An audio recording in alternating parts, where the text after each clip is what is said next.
Hey, look out. It's Faith Talk Live. I'm Rick Probst. And I'm Dan Ratcliffe. Wow, we hit it big time. These guys are, one, amazing, and two, we have so many guests today. If you're watching Facebook Live or YouTube Live, we've got Joe White, who is the executive director at Metro Atlanta Seminary. Also, Reverend Randy Schlichting and Dr. Robbie Sherrill. How you guys doing? Doing great. Thank you. Great. This is like having the Brady Bunch on here. This is great. I love it. Yeah. three for the price of one. Yeah, I like it. All right. Well, it looks like Rick froze there. I don't know if you guys can see Rick, but he's frozen on my screen. So we'll continue with Rick's happy face there. And let's just start talking about Metro Atlanta Seminary. Tell us how Metro Atlanta Seminary got started and kind of your statement of what you guys are hoping to accomplish in Atlanta. Great. Well, first of all, Dan and Rick, who's smiling. Thanks for having Rick us. is so happy today. Rick's happy. Anything I say to Rick right now, he's still going to be happy. Yeah, there he is. Now he is. Now Okay. I see him. Now we got Rick. There you go. We got Rick back then. Yeah, the wind must have been. And he's frozen again. He's frozen again. There you go. Rick can come back whenever he wants to. Yeah. So thanks for having us on. We really appreciate y'all doing that. So short story, Metro Atlanta Seminary started about 14 years ago. A group got together and said, what would it look like to have a distinctive seminary? There's a lot of different seminaries out there, but we thought something here for Atlanta, for people who live in Atlanta in particular. It's grown since then. But the idea was to make it affordable. We thought, we don't want people spending a whole lot of money on seminary. We certainly want it to be accessible where people could get to it on a week-by-week basis. And then we wanted to make sure it was accredited, good quality. So those three we've achieved. And over the years, have had about 100 graduates, people who are leading in ministries, leading in churches, doing discipleship, doing counseling, a bunch of other things along the way. So it's been quite a journey. The Lord's blessed. It's been exciting to see what he's done and what he will do going forward. So handful of different programs real quick, all the way from a doctorate in ministry. People can get that by coming once a quarter and kind of engaging with some really seasoned, fascinating faculty there. We have a master's in divinity. A lot of people have graduated with that. We recently, over the last couple of years, started a certificate program. Those who are just interested in taking a course here, a course here, a course there, and growing in their faith. And then most recently, we've added a diploma in biblical counseling, which Dr. Robbie Sherrill has really advocated and got up and going for us, because we know there's a desperate need for really good biblical counselors out in churches. So she's developed that. She's a board certified Christian counselor and doctor, and just exciting to see. We just graduated our first class from that program, and really exciting to see what God's doing. So it's been great. Awesome. And Dr. Sherrill or Robbie, whatever you prefer to go by, tell us a little bit about the counseling program and what you've seen so far in the early stages here. Okay. Well, thank you. Well, we've had our test run. It's a 2-year program. We just graduated 7 students from that program. And I will have to say the Lord really blessed it, because when you're doing something for the first time, you're not sure what kinks will come up and so forth, but very few kinks. And we learned from what could be better. So it's going to be better. It starts on August the 11th this year. Again, 2-year program, 4 terms each year. We start with just foundational discussion about who we are, who God is. Thus, we have to know who he is before we can really understand who we are. And we go into, because of the fall, we all have issues. So we get into those issues from the small ones to the big ones. We look at some psychopharmacology. Another word for that is medications if needed. We do a lot of case studies. There's just no telling what you might come up against when you talk to somebody. So we really try to thoroughly prepare the counselors. These will be lay counselors, of course, for whatever might come across their path. So a great deal of case studies. And then in the end, the last term of the 2nd year, we involve all the students in a practicum. And that's hours of face-to-face time to actually practice all these skills and tools they've picked up, which of course includes good listening, how to ask really good questions. A lot of people will share their ups and downs and what's going on, and you can tell that there's other things in there. Got to go deeper than what it looks like on the surface. So they get a lot of practice. And if they make the mark, so to speak, they graduate ready to be lay counselors, hireable by churches, other organizations that would hire them with those skills. And there's a huge need for it. That's for sure. Amen.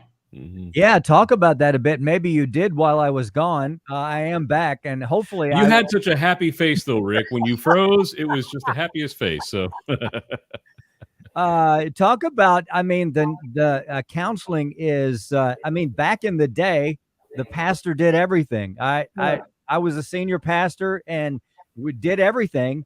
And then, we started facing things. It's like, well, wait a minute, I'm not educated for this. I need a little help. So here we are in the 21st century, 2022, and we've gone through pandemics, we've gone through social challenges, and so now we need some kind of meat as far as counseling is concerned. Talk a little bit about that, and how folks can stay fresh and know what's going on. Okay. Well, I think the biggest, this is just my opinion, but it seems to work. This is year 25 for me, and so far so good. If this was going to fail, what I'm about to say would have failed a long time ago. I believe that you have to have a core belief in who God is. In other words, we have lost or never had an awe of God, AWE, awe. People use him for a vending machine. They use him for an ATM, and that doesn't fly. But based on who he is, then we can extrapolate who we are through his word, and you learn a lot from experience. I think the big thing that I've noticed in folks in my 25 years, and of course in self, we have spiritual amnesia, left and right, forgetting how powerful he is, forgetting how much he loves us, forgetting that under his sovereign control, we're always in his hands. But we lose sight of that, and we try to control things. And when we do, we turn to the wrong things. So counseling, inner counseling, and it's to help remind people about that awe, about who's in charge, and about their misbeliefs. Here's the big one. If you're carrying around a lot of misbeliefs, your thinking, feeling, and acting will result poorly based on those misbeliefs.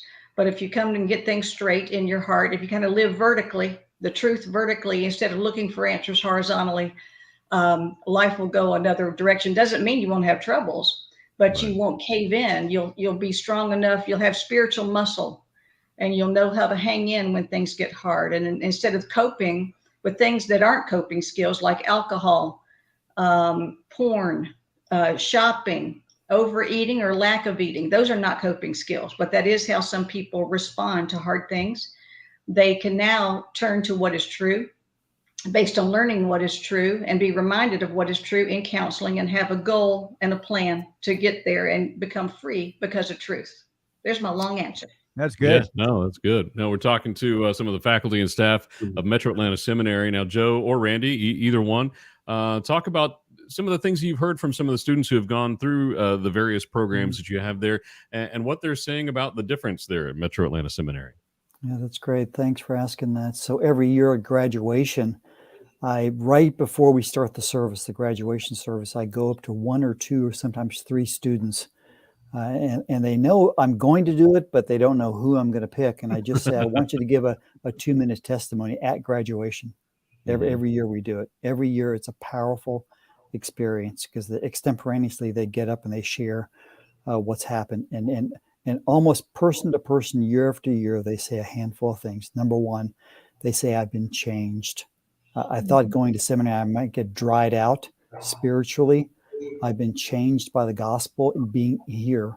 I've developed this core of friends and people who are with me in my cohort, my class, and that's impacted me dramatically.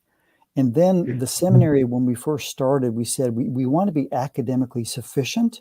So we want people to get books and what they need, the word, the languages, those type of things. We want them to get that, but we give them credit for that. They earn credit there. But the second thing is, we said to them, we want them to be mentored. So from day one, when they matriculate, they are assigned, or they have a mentor that we've trained and coached, who will come alongside them. So most of the projects, or many of the projects and many of the courses, it'll say do X, Y, and Z, or write X, Y, and Z, but talk with your mentor about this.